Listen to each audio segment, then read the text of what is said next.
Hey guys, what is up? I'm here with an awesome video of Raspberry Pi. I have been requested so many times to make this video, and in this video I'm going to show you how you can get started with your Raspberry Pi and the things you have to do after buying a Raspberry Pi. So in this video I'm going to show you how you can install Raspbian in your Raspberry Pi and how you can get connected with your Raspberry Pi via SSH and some other things. So without wasting any more time, let's get into the video.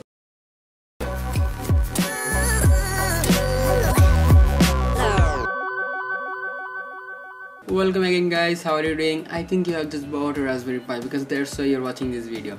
And if you have bought just a Raspberry Pi, then the first thing you have to do is installing OS in your SD card and then throw the SD card in your Raspberry Pi. And there are many operating systems for Raspberry Pi like the Raspbian, Kali Linux, Open Media World, but the official base for Raspberry Pi is Raspbian. For your kind information, there is two versions of Raspbian. The updated version is Raspbian JC. The previous version of Raspbian is Raspbian Wheezy. And I have tried both the version of Raspbian, but when I install the Raspbian JC in my SD card and install the SD card in my Raspberry Pi, it got crashed every time I reboot my system or I reboot my Raspberry Pi. And when a power loss is happened on Raspberry Pi, also it got crashed. So I am going to use Raspbian Wheezy for this tutorial. But if you have a Raspberry Pi 3B, then you can install Raspbian JC in your system, whatever. So at first we are going to download the OS. I'm going to search for Raspbian, and here is the website, the official website of Raspberry Pi, and there is two versions of Raspbian JC. One is with Pixel and other is with nothing. This is called Raspbian Lite or Raspbian JC Lite. There is a graphical interface of Raspbian JC and this is called Pixel. I really liked the Pixel graphical interface. And if you are going to build a server with your Raspberry Pi, then just install Raspbian JC because it is not going to eat that much RAM as the Raspbian JC eat or the Raspbian JC Pixel eat. So it gets so it will be more faster if you install a Raspbian Lite. And if you are a normal user, or if you don't want to build a server, or you want to use your Raspberry Pi like daily use, so it will be good for it to install Raspbian JC with Pixel.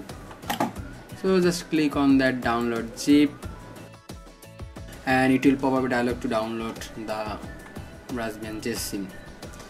I have already downloaded the Raspbian Wheezy, so I am not going to download the JC here. So now I am going to show you how you can download the Raspbian Wheezy image. Search for Raspbian Wheezy and there is this website called source4g.net. I don't know how to pronounce it, but I think that's it. So after going to the website, click on that download, and after 5 seconds it will start downloading. This is the Raspberry and this is the Raspbian Wheezy for Raspberry Pi. I think you have a Raspberry Pi 3B because I have bought Raspberry Pi 2B about 2 years ago. Yes, I think it is 2 years ago. But now Raspberry Pi 3B is more affordable, so you can go and buy a Raspberry Pi 3B. It will cost about $35. I think it is $35. So I have already downloaded the Raspbian Wheezy, so I am also not going to download that. And now we need two softwares. One is for flashing the SD card and other is for formatting the SD card. So we are going to download the formatter for SD card, and that is called SD formatter. So go to this website, and guys, mind it, you will not have to search and find the software. I will give the download link of the software and the OS link in the description, so make sure to check the description.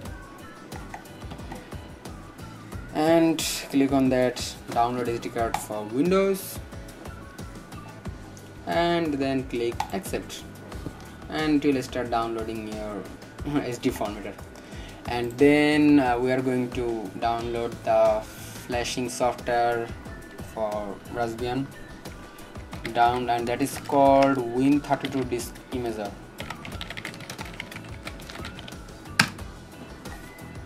And by clicking the download here, it will start downloading.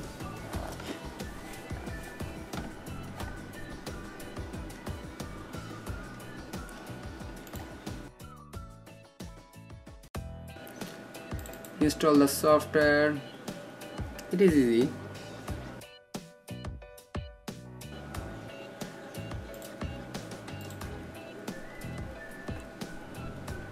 Click next, install.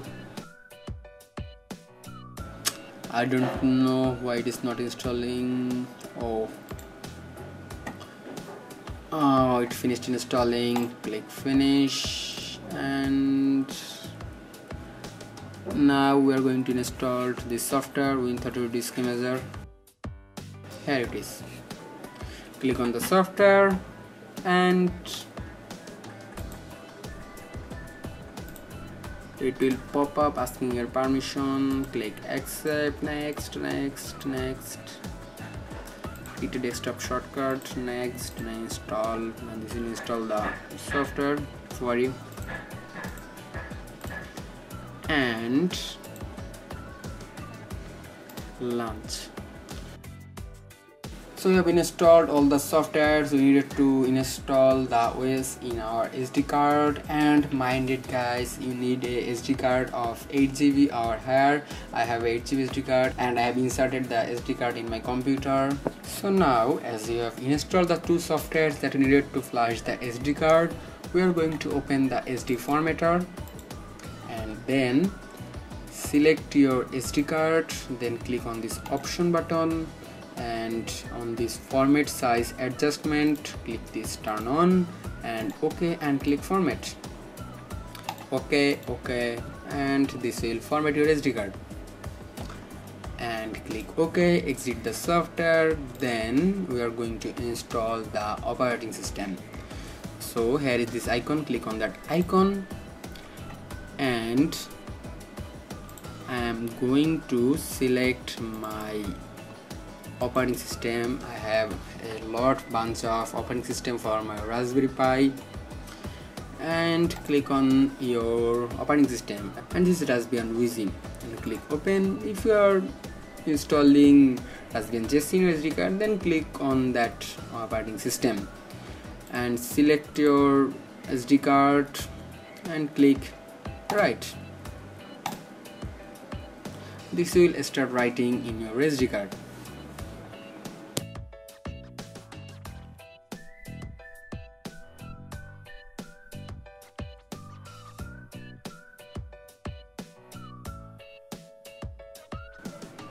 So now, as you can see, the write process has finished. So I'm going to click exit, and now we have SD card with Raspbian installed inside it. So now we are going to insert the SD card in our Raspberry Pi. So now we are going to insert our SD card in our Raspberry Pi. This is my SD card. This is a 8 GB one. It's quite old because that's why it's worn out, but that's not a problem because it gets the job done. So now we are going to insert it like that, and then we are going to power up our Raspberry Pi by plugging the power cable here, and then we are also going to insert the Ethernet cable here. And after inserting the Ethernet cable, these two lights will pop up like this, and that's it. This is how you power on your Raspberry Pi. So now let's get inside our computer. As we have installed the OS to our Raspberry Pi, now we need to connect to our Raspberry Pi by SSH, and to connect the Raspberry Pi to by SSH, we need a software called PuTTY, and PuTTY is SSH client. So we need to download the software. So we're going to download the software, download PuTTY. Go to this website. You don't have to search and find the website, just go to the description below and you will find the software, and click here. And if your system is 32-bit, then click on the 32-bit version, and if your system is 64-bit, click on the 64-bit version. My system is 64-bit, so I'm going to download that. and after some time it will finish downloading. As you can see, it has finished downloading, so I'm going to open it and install the software. Click install, yes, and finish. So we are going to open the software, but as you can see there is no shortcut for the putty software, so go to the search bar and search for putty and click on the software. Now in the hosting box you have to enter the IP of your Raspberry Pi. I know the IP of my Raspberry Pi, but if you don't know the IP of your Raspberry Pi, for you I am going to show you how to find the IP address of your Raspberry Pi. But I have a router of TP-Link, so if you have a router from other company, other manufacturer, then do a Google search on how to do that on that particular router. So I'm going to show you on it how to do that on TP-Link router. So I'm going to type the router IP, log in that, and there is a function called DHCP, then DHCP client list, and here is the IP of my Raspberry Pi 192.168.0.106. So now I'm going to enter that IP and leave the port as 22 and click open, and then it will pop up and ask for the username. So the default username for Raspbian is Pi, and wait for a moment, and as you can see it is now asking for password. The default password is Raspberry. I will also give the default IP, no, so not IP, default username and the default password in the description. So after connecting to your Raspberry Pi by SSH, the first thing you have to do is updating and upgrading your Raspberry Pi. So for that, sudo apt-get update, and it will start updating.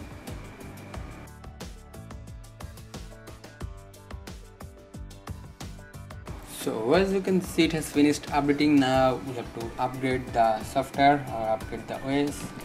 Sudo apt-get upgrade and hit enter. And as you can see, it is already upgraded, so there is nothing to do with that. And now you want, as I don't have a separate monitor for my Raspberry Pi, and I think you don't have one. If you have one, that's a good thing. You can always connect your monitor to your Raspberry Pi and use it as a computer. But as I don't have, or you don't have a monitor, you can use your computer's monitor as a Raspberry Pi's monitor. So I'm going to show you how to do that. So for this you need to install a software or install a package in your Raspberry Pi called Tide VNC Server, and install a software in your Windows PC called Tide VNC Viewer. So with that software you can view the screen of your Raspberry Pi remotely in your computer. So now we are going to install the Tide VNC Server. Sudo apt-get install Tide VNC Server, and it will ask for you to yes or no. Click yes, type Y and hit enter, and then it will start downloading. So as you can see, it is downloading. So when it gets downloaded, we are going to download the Tide VNC Viewer for our computer. So download Tide VNC Viewer and go to this website. Mind it guys, you will find these links in the description, so you don't have to search and download the software. So if your system is 64-bit, download the 64-bit version. If you have 32-bit system, download the 32-bit version. I'm going to download the 64-bit version because my system is 64-bit.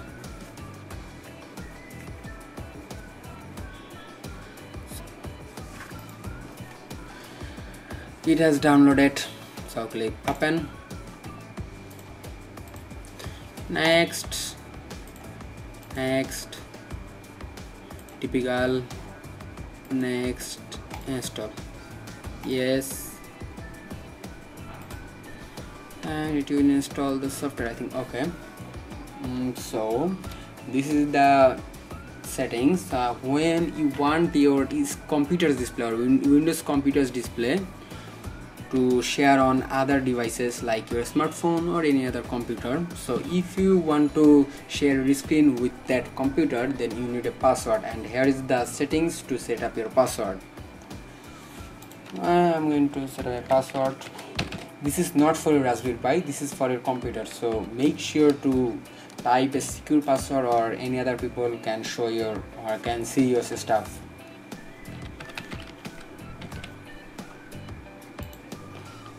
And here is a administrative password.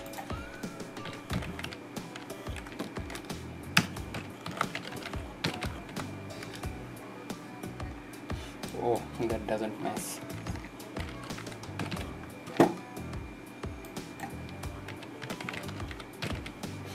And click OK. Finish. So we have installed the two packages or two softwares in our computer, Windows PC and the Raspberry Pi. So now we have to configure the type VNC server in our Raspberry Pi. For that, type sudo type VNC server, and it will require a password. That you need the password to view the display or view the screen share. So type the password and verify the password, maybe typing it. And view only password, no, I don't require, so N and click enter. And as you can see that it has the screen share on port 1. So now we don't have the shortcut of tight VNC viewer in our system, so we are going to find that. So we are going to find that type VNC viewer and type the IP of your Raspberry Pi and type the port like this. Click connect, and this will ask for your password. Type the password that you have entered in the settings. And guys, here is it, your Raspberry Pi. You can manage all of your files, all of your settings. You can also browse the internet, and you can everything you can do. And here is the settings, or the sound settings, network settings, file manager, and there are lots of settings, games like Minecraft and many other things like accessories, calculator, text terminal, PDF viewer, and in fact it is a programming collection like Python 2.3, Scratch, whatever this is. So we are going to simply visit youtube.com. I don't know it can do that or not. So let's see if it can load YouTube. What the hell, it is doing nothing. Well, so let's visit google.com. What, man, it does nothing.